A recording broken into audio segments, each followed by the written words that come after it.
What's good, ladies and gents? Welcome back to MKO Boxing, aka MKO Pugilism, where we talk all things boxing. Remember to like and subscribe on YouTube, follow on TikTok, all that good stuff. So, yeah, let's get into this one. So, tomorrow we're going to have Joshua Buatsi versus Zach Parker. Almost forgot his name there for a second.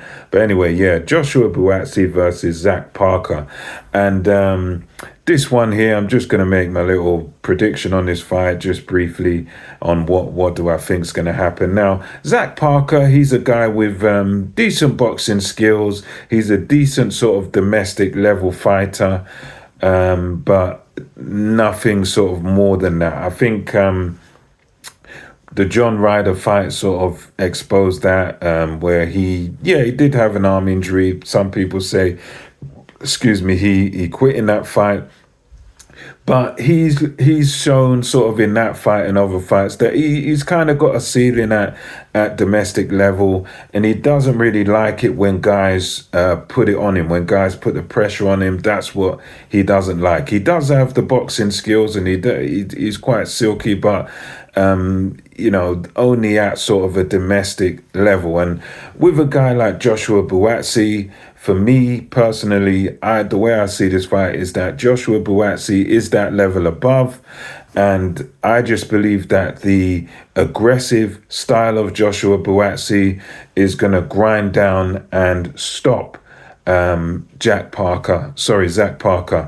I just think the aggression of Joshua Buatsi and the pressure is just going to be too much, because Joshua Buatsi, he doesn't always use his boxing skills, but one thing he does do is come forward, and one thing he always wants to do is have a fight and have a war.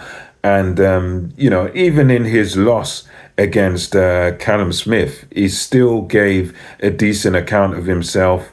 He just kind of got a bit outclassed by Callum Smith. Callum Smith was just a little bit slicker, a little bit better than Joshua Buatsi in that ring, and Joshua Buatsi couldn't really adjust to what was going on. But I think at this sort of level here, I think it's obviously a few levels below where Callum Smith is at, and a bit of a level below where Joshua Buatsi is at. And this is kind of one of those bounce back fights. And I just think Zach Parker's not going to be able to cope with the pressure of Joshua Buatsi. And Joshua Buatsi, as I say, he's one of those guys that he comes forward, he always has a go, he always lets his hands go.